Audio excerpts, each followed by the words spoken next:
In a city known for live music and hipster intellectuals, He is so hot. He's so hot. one young genius will be given the chance of a lifetime. He knows karate. Ooh. And ancient Greek. Ooh. Kinky. Whatever you say, Cappy. And he's going to find out that guarding sorority houses is not for the faint of heart. Oh, shit. Who is it? It's the fucking Tridelt house again. Okay, well, was it dead when they threw it in, or did it drown in the pool? But this is not your typical security company. You'll like it here. They have a good chef. Nah, man. I'm cool. I don't eat food I don't make myself. You'd be amazed what one person will put in another person's food, you know? I know that's right. These are not your usual security guards. So it says here on your application that you are currently a... Demonologist. Okay. Demonology. Demonology. And that's... It's the study of the demon realm. Oh, yeah, the demon realm. The realm of demons. Yeah, okay. Welcome to the Zimco family. Or the Zimco realm, I should say. How about we don't make fun of the demons? Oh, of course. All right, here's your W-4 form. And he is not your typical boss. Here's to Mag. That filthy old hag. That slippery, slimy slut. Taxation is theft. He's on a mission to protect and serve a campus gone wild. Yeah, okay, but was it dead when they threw it in? Or did it drown in the pool? Some of them break under the pressure. What did he say after he took his shirt off? He said, I quit and or I'm fired. So he said something to the effect of, I quit or I'm fired. No, he literally said, I quit and or I'm fired. Yeah, he said it that way. I remember it specifically. He was a fucking weirdo. And some became the monsters they once feared. Please, Dr. LeCornu. Have you no heart? Begone, brokey. You must pay for my precious serum like everyone else. And make me rich, ha ha ha. Well, then you leave me no choice. Bird in hell, Dr. LeCornu.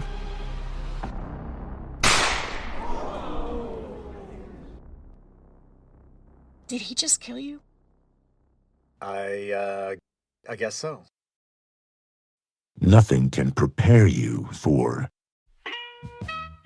Sorority Security Guard. Okay, so was it already dead when they threw it in? Or did it drown in the pool?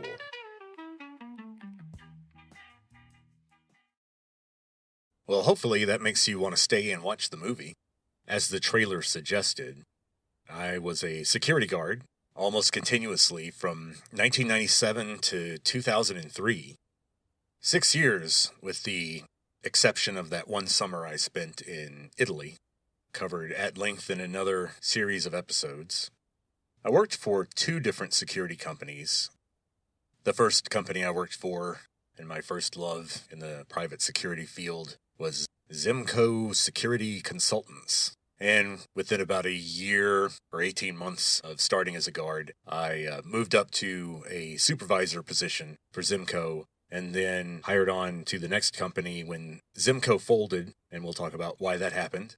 It was a very colorful story that ended the reign of Zimco security consultants. And of course, we'll talk about that in part 2 of this series.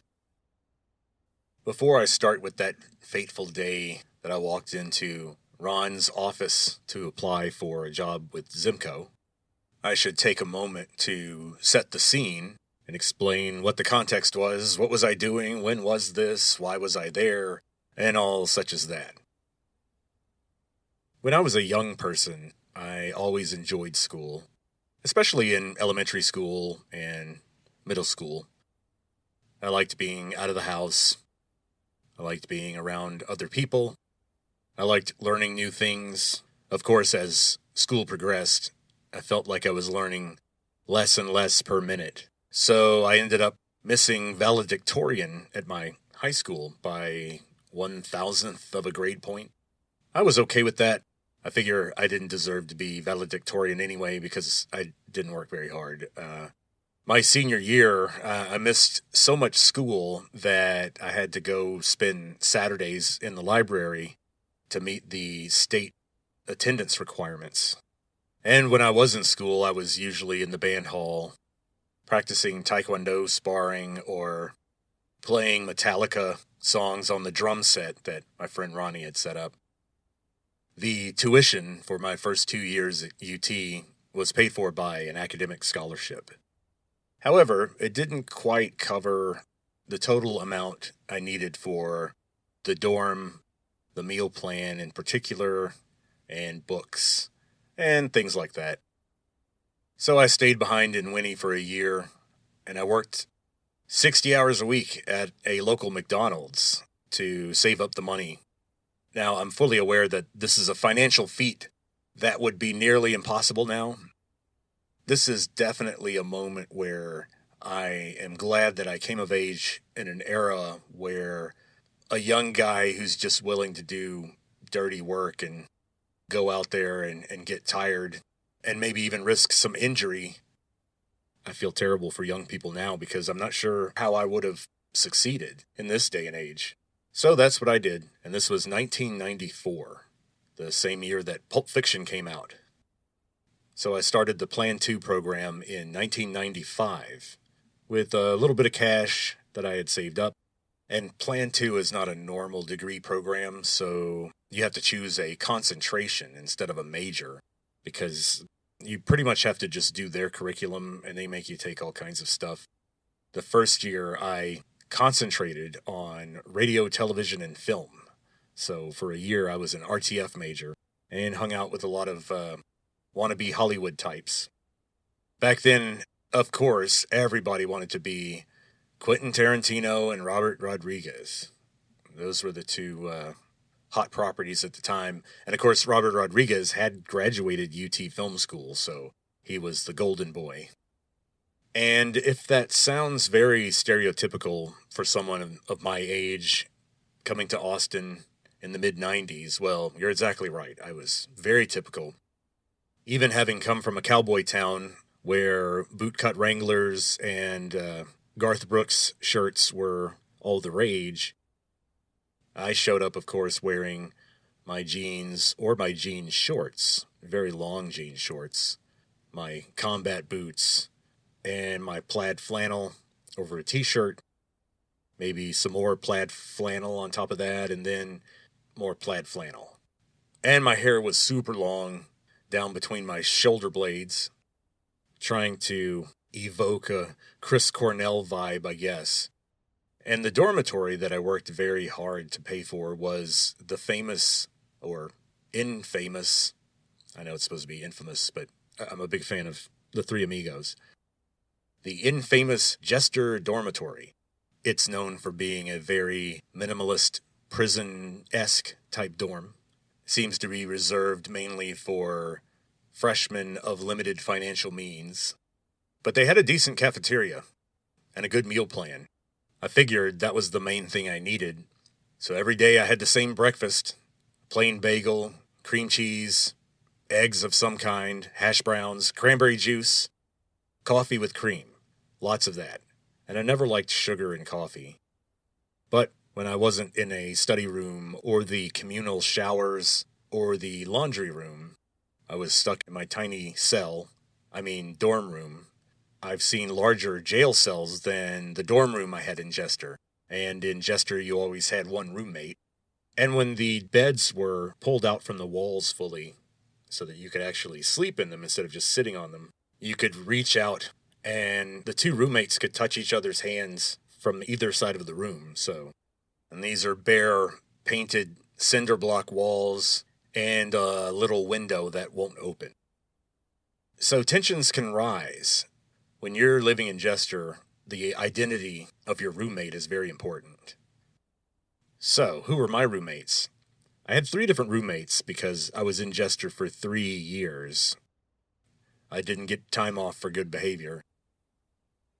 Of the 3 roommates I had, the first 2 I did not get along with, and we'll talk about that. We'll also talk about my 3rd and final roommate, who was by far my favorite, and he had a hand in the story that we're telling today. So this leads us to my first roommate.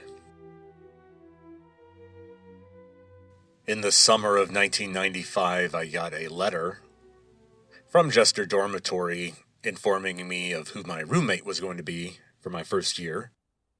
And he was a Korean immigrant student named Jun Kang. And being from Texas and going to the University of Texas, when you find out that your roommate is Korean, you statistically are going to guess that they grew up in Houston or Dallas and their family probably has money. But it turns out that Jun Kang actually didn't set foot in the United States till he was about 19. The English that he learned was mostly learned academically in Korea. And he came from a family of very limited means. The pressure was really on him to succeed and make good grades, and his family hated the fact that he was a film major. Asian students generally, due to cultural reasons, as I'm sure we've all seen, tend to stick to very lucrative degree programs, finance, STEM, that sort of thing. Usually don't do philosophy, art history, or in Jun's case, radio, television, film. So Jun Kang was also a very devout Christian. When you live with someone this closely, you can say that with real certainty. I would come home to my dorm, and I'd open the door, and I would find Jun on his knees praying with his head touching the foot of his bed.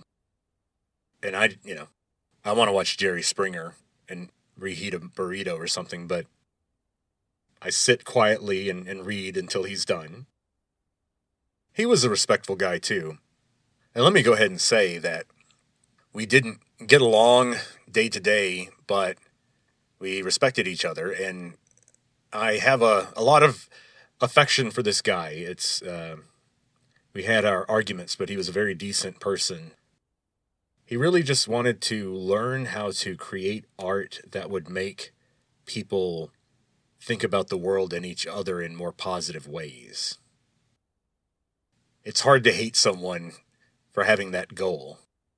He had his own Bible study group and recruited other students, and if they missed a class or an activity, he would have them meet him at 5:30 a.m.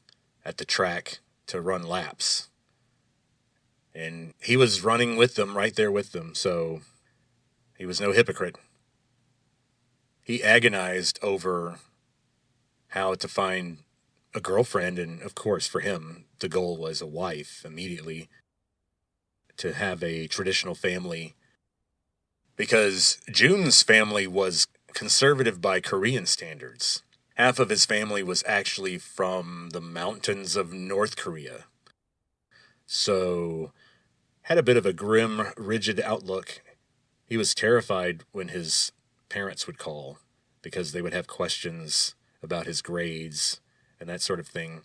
When my mother called, I think it was a pretty typical American experience. She mainly just wanted to know how I was doing. Was I eating okay? Was I getting enough sleep? All that kind of thing.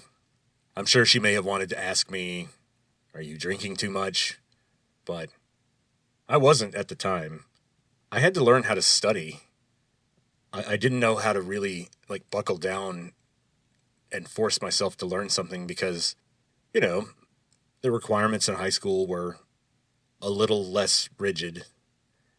And now I'm being thrown into the fire with these maniac professors who, I'll give you an example.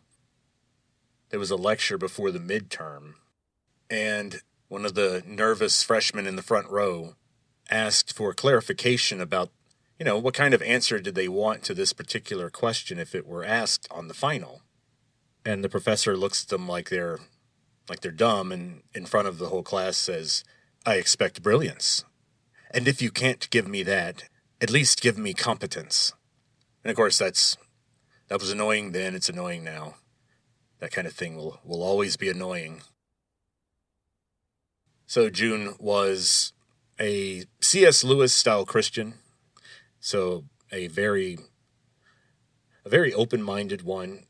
His way of expressing his religious commitment was to engage with people rather than talk at them about what he believed. And because of his seriousness and his closeness to traditional Korean culture, I noticed that the other American Korean students would come to him for advice. It was an interesting thing. He was seen as almost an elder among the Korean students. So while he was peddling C.S. Lewis, I was peddling Nietzsche. So we argued about every single issue. Back then, I would tend to take the ugliest, most brutally logical, cold-blooded, materialist, atheist, borderline nihilist position. At the time, the movie I was most excited about was Reservoir Dogs. Meanwhile, June's favorite movie of all time was Brazil by Terry Gilliam. Now, Brazil is great. I mean, it's a wildly imaginative, Baroque story about a dystopian 1984-style society in the near future. Terry Gilliam is the artist and writer-director who worked with Monty Python. He also did a very, I thought, disturbing and sad movie called The Fisher King, starring who else? Robin Williams. Who else does disturbing and sad better than Robin Williams? The score to that movie, you can get online and on YouTube and look up the theme to Brazil. And it's this awesome, happy, jaunty, tropical kind of tune. But of course, that happy tone is ironically connected to a movie about an oppressive government that tortures people and gets involved in mind control. Sounds familiar. So June wrote screenplays. He also wrote theatrical plays. And he worked with a theater group that would actually put on his plays as small productions. They were short one-act plays, small casts, minimal sets. He had been working for weeks furiously on a script, and he hadn't told me much about it, but when he finished it and he started going to rehearsals for it, he mentioned that he'd like for me to come see it, me along with my girlfriend. So I said, sure. So it was around 7 o'clock on a Wednesday in one of the auditorium-style rooms that are empty in one of the newer, larger buildings. We go there, we get our seat, and it turns out that it's a play that's also an infomercial. It's a fake infomercial, and we're kind of in the studio audience. My roommate June is just sitting in the audience. Normally he plays characters in his own screenplays, but he just seemed to be sitting there. There was a character that came out that appeared to be the main character, and he was the scientist who had created a serum that made people happy, that gave them hope. It was the the best, most hopeful feeling in the world. And this scientist created this serum and then became a billionaire by forcing people to pay exorbitant prices for it. And so this is an infomercial where he's basically showing off how happy he is and how happy you can be on his serum. If only you weren't a poor, if only you had enough cash to be happy. Now, the name of this wonderful human being is Dr. LeCornu. Now, I'm no doctor, but LeCornu is my last name. So the villain of this play is named Dr. LeCornu, and he was just terrible. I'm not a fan of this guy.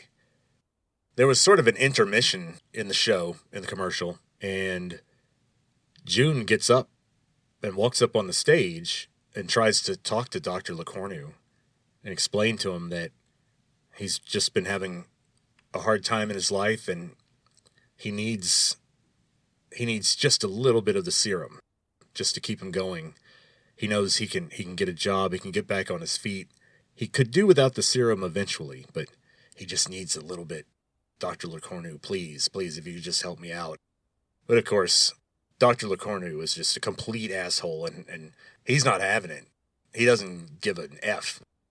So Dr. LeCornu tells him, look, the price is the price, yo, or something to that effect. Then when Dr. LeCornu turns around to walk away, June's character reaches into his members-only jacket pocket and pulls out what looks like a .38 pistol, but hopefully is a cap gun, aims it at the back of Dr. LeCornu's head, and yells out, Dr. LeCornu! Pulls the trigger. Bang! All the lights go out. Shocked silence. And at that point, my girlfriend leans over to me and says, did he just kill you? And all I could think was, yeah, guess he did. So at that point, I began to suspect that June and I had some unresolved issues, although I think maybe it was just cathartic. So I guess when I said I had positive feelings about June, it didn't seem to be mutual. I think his emotional impression of me was probably a mixed bag. June moved out of Jester after the first year. He moved to an apartment off campus. I wonder if I drove him to that. It was a big expenditure for him to go to an apartment, much less so than now, but again, he was not here on financial aid like I was, but he was definitely on a budget. So, June, if you're out there, if you hear this, sorry for being an asshole. But one thing you need to know, June, your successor, Oscar, may have been just the karmic punishment that I deserved. So the first thing to mention about Oscar is that if you opened the closet on his side of the room, no, it was not B.O. He actually had very good grooming. That was not an issue at all. He was actually a lot more meticulous than me. For example, back then I was always clean shaven, and I didn't use aftershave. I just used rubbing alcohol. Didn't leave any scent, and, well, you definitely never got any kind of little bumps. It kept everything very clear there. Killed all the germs. The burning is how you know it's working. Now, back to Oscar's closet. What was in that closet? Not Oscar. He had a charming girlfriend, Patty. But Oscar's closet would smell like the dankiest, stankiest head shop in Jamaica in July. It gave you a headache. And so Oscar definitely had a connection. I didn't partake in that. Obviously, it was all over the place. I figured I really didn't need to mess with my memory or motivation at that point in my life. Not to mention it was, it's strange to say, it was more illegal then than it is now. The laws surrounding marijuana use or cannabis use have been uneven to choose a word, in Austin for years now. I worked a property on dirty 6th Street, and on the camera system, I saw somebody light up what looked like a cigarette. It caught my eye because of when you light up a cigarette, when a camera is on its infrared setting, it looks really bright.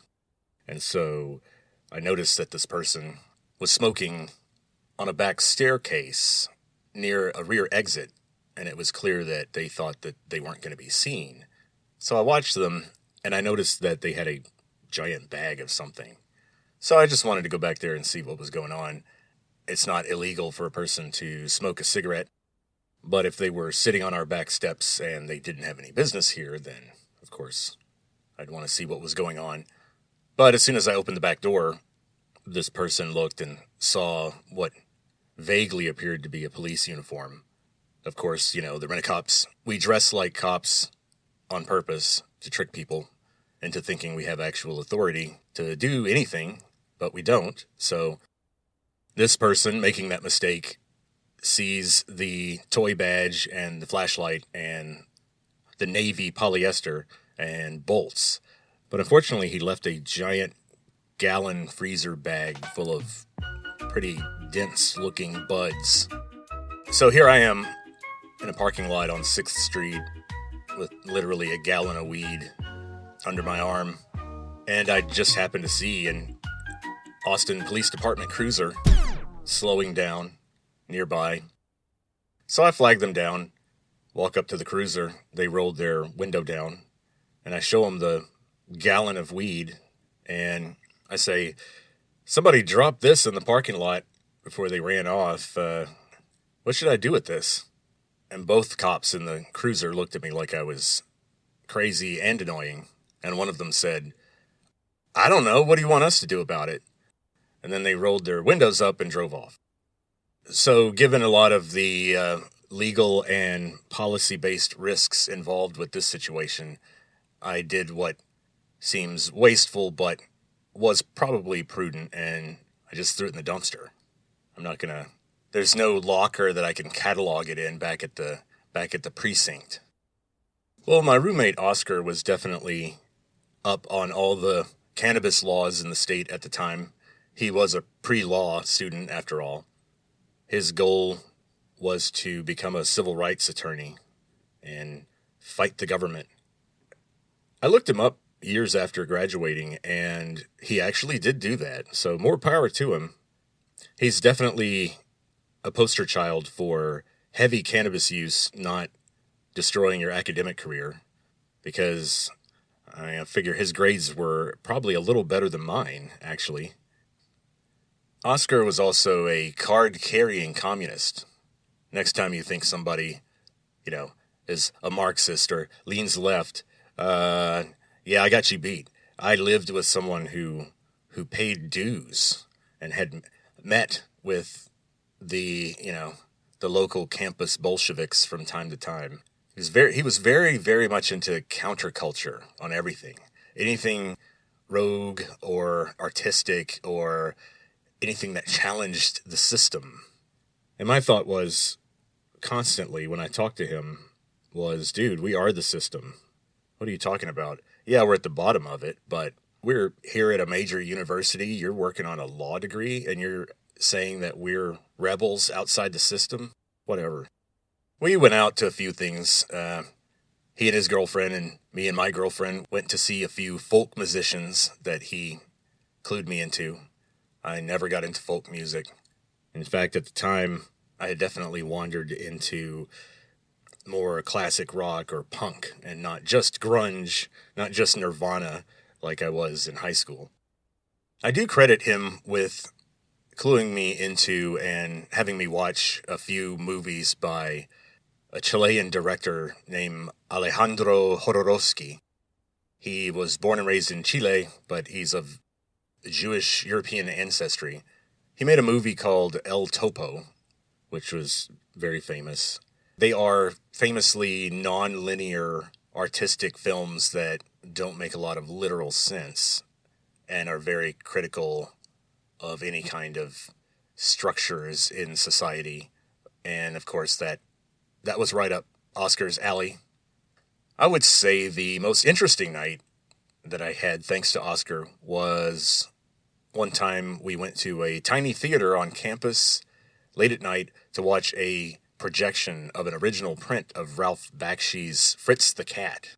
Now, Fritz the Cat is an animated film that was first released in 1972, and it was rated X. So it's an animated film that ended up with an X rating. Now, at the time in the 1970s, the X rating was designed for films that had real artistic merit, but they wanted to make sure that no one under 18 could legally enter. So if you rated something R, like say The Godfather came out in 1972, it was rated R. What that meant was, if I'm 7 years old, I can still see The Godfather in the theater if my parent lets me in. So because so many parents were just bringing their kids to whatever, they invented X that way to let the parents know, no, seriously, don't bring your kids to this. So that's really what X originally meant. And that's why Triple X started later on, because then they needed a designation to say, okay, no, this doesn't just mean not for kids. This is just straight up porn. And so Fritz the Cat definitely had sexual content, but it wasn't Triple X. A lot of the reason it was rated X was it condoning violence against police. The sexual content was a lot of cartoon boobs and cringy talk about getting one's kicks. I'd love to play for you some sound clips from it to give you a sense of how disjointed the movie is, but I'll just read a quote that sums up the vibe of the movie, and you can check it out if you want to. One perceptive critic referred to it as a surreal, vivid movie that doesn't have a connected story, but is full of clever satire of the 1960s with sex, drugs, violence, and profanity. The animation is top-notch, and some scenes have a rough, psychedelic feel. Well, they're definitely right about that. One convenient thing is sometimes what one person calls, quote, psychedelic, another person might just say, oh, that just doesn't make sense, I see. Well, one thing about having Oscar as a roommate, and also the fact that my girlfriend moved out of Jester wisely and moved in with 4 other female roommates far away from campus in a nice new apartment building. They were building a lot of those back then. It was the kind of apartment building that had a rec center and a pool and beautiful landscaping and tall ceilings and a balcony. So needless to say, instead of hanging out in my prison cell with my Shelly, Oscar, arguing about tax policies, maybe it'd be more fun to take the bus off campus and go stay with my girlfriend and her roommates. All but one of her roommates were Vietnamese, so there were some interesting cultural lessons being learned. So, my girlfriend's roommates taught us an ancient secret known only to Asian people. An ancient secret known only to Asian people.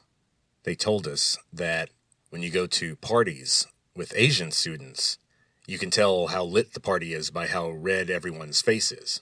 When you go to a party that's primarily Asian students, you can tell how lit the party is by how red everyone's face is. And being from Southeast Texas, and thus having partied with literally 0 Vietnamese, Chinese, or Korean people, I was amazed to find out she was exactly right. So at one of the parties where I was trying to get my face red also, I raised my hands up, way up over my head to say something really loud that I thought for sure everyone would be super interested in, and the bottle of Budweiser I was holding in my hand came in contact with the blades of a local ceiling fan, thus flinging beer all over everyone and breaking the bottle when it hit the floor. We weren't asked to leave immediately after that, but we got close. We still left soon after that. I'm a showman by nature, and so I wanted to leave on a high note, you know? Always leave them wanting more. That's my motto. And now we come to everyone's favorite roommate, Jason. Jason was a communications major from Houston. He looked up to me in a weird way because I was already a junior and he was just a freshman. But he was a super sharp, friendly guy, and we got along immediately.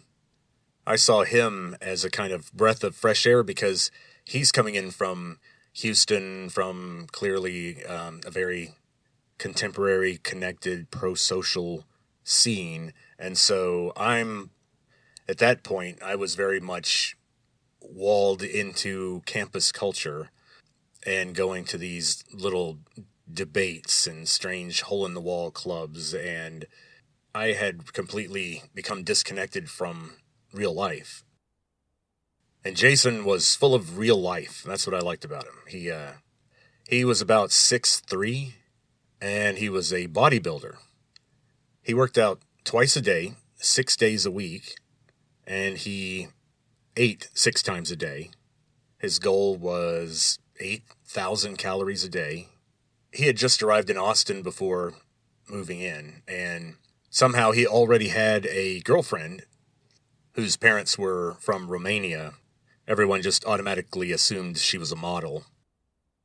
Jason looked like he could crush your skull with one hand, but like a lot of men like that, he was like the nicest, sweetest, most polite guy I knew at the time. He was an oasis of courtesy and normalcy after my first 2 roommates. There were 2 things Jason and I loved doing together. And no, it's not what you're thinking. The tea isn't that good here, folks. No, we're just watching stuff on our little tiny cheap CRT dorm room TV with dorm cable. So that's like 20 channels. Pretty good. Including the local Austin Cable Access channel with the brand new show by some guy named Alex Jones. But Jason and I loved watching Pumping Iron, starring Arnold Schwarzenegger. We'd watch that maybe once a month. Then we'd watch Jerry Springer almost every day. We had to get our Jerry in. We were Jerry junkies. Jerry, Jerry, Jerry. If any of you guys are unfamiliar with Jerry Springer, please go to YouTube and just type in Jerry Springer and you'll see what kind of entertainment Jason and I were in for. Jason didn't come from money, but his family seemed to be helping out quite a bit. But he still got jobs as a bouncer to earn extra money. He worked mostly at bars and strip clubs because he looked very impressive in a tight white t-shirt. And Jason influenced me in a lot of ways. It's funny, the one roommate that had no interest in influencing me turned out to have the biggest influence on me. Jason got financially creative, not because he was poor. In fact, he made pretty good money as a bouncer when he worked at what was the biggest strip club in Austin at the time. Strip clubs were big things in the 90s. I think they're becoming a relic of the past now. But Jason was still poor, and one reason I suspected that he was poor for 2 reasons. One reason I suspected, and one reason I confirmed. The one cause for his poverty that I suspected was his Romanian model girlfriend.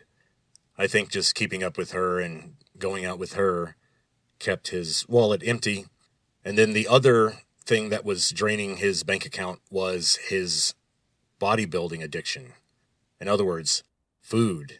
He had a lot of trouble affording 8,000 calories a day. As a poor student, I mean, he had to stay above 6,000 minimum, and he had to maintain a kidney failure risking level of protein intake all day. And so one afternoon, Jason comes back into the dorm room from a trip to H-E-B, the local grocery store.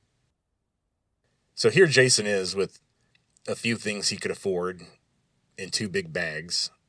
And among these items was a big bag of a dozen frozen chicken breasts, the real cheap kind that have filler in them.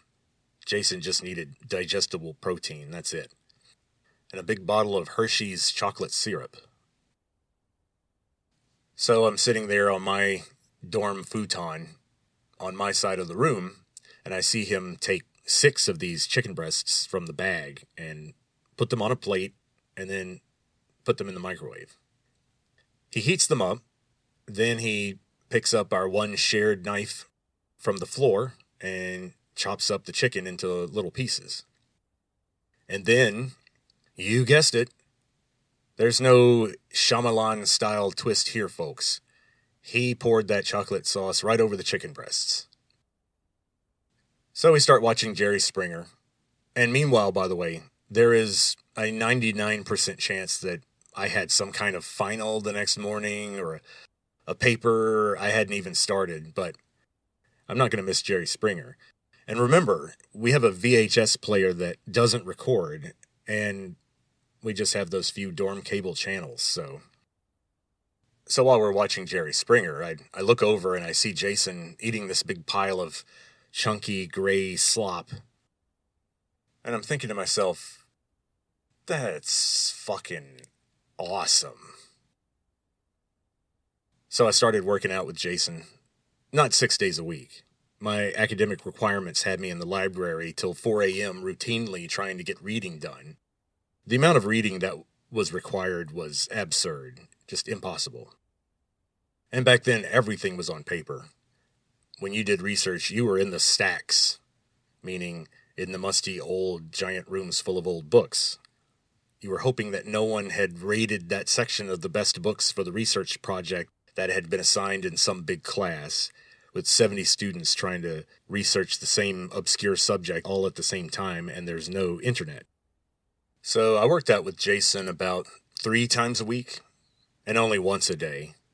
The thing about bodybuilding is people would think, well, the commitment that you make that really works is the commitment to lift heavy weights and, have veins pushing out of your forehead because you're putting in so much effort.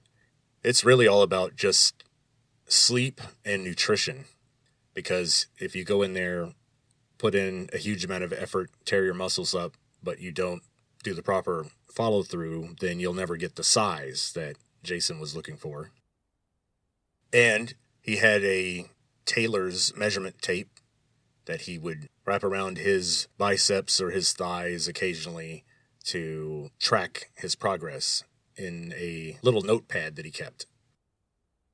So my progress was limited. I didn't become as jacked as Jason. And I'm only 5'10". I'm almost 5'11". 5'11" in formal shoes, I'll put it that way. So I didn't have just the raw size that Jason had, but my personal style started to change. After all, this was 1997. Nirvana was getting a little old there. Reservoir Dogs was not the coolest movie anymore. So I started hanging out more with a different scene, and this scene overlapped with a band that I hooked up with briefly. Back before hooking up meant that I had sex with them. I didn't. I just played a few gigs with them.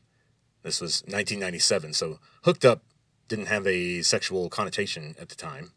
And before I knew it, I went from drinking Budweiser to Heineken. So my douchebag quotient was starting to increase. Instead of long hair, I opted for a buzz cut, chopped everything off, got a simple gold earring. I went from loose flannel to black spandex t-shirts, from baggy jean shorts to tight white jeans, black combat boots, absurdly thick black leather belts. Remember those big, thick black leather industrial belts from the 90s? So I was moving up in the world socially. I thought I was pretty cool. But everybody's cool and fun until they run out of money. Okay, well, in our next episode, we'll talk about the next steps that I took to start earning money. There were some detours along the way before I landed with my first security job. Like a lot of young people, I monetized what youth gave me because I didn't have a lucrative skill. And what did youth give me? Well, an unusual amount of nervous energy, an ability to go without sleep, and a sometimes intimidating appearance. I learned that keeping people safe has very little to do with muscles and weapons. It turns out security is mostly a mind game. But more on all that later. Keep an eye out for the next episode and maybe another musical recap. See you then.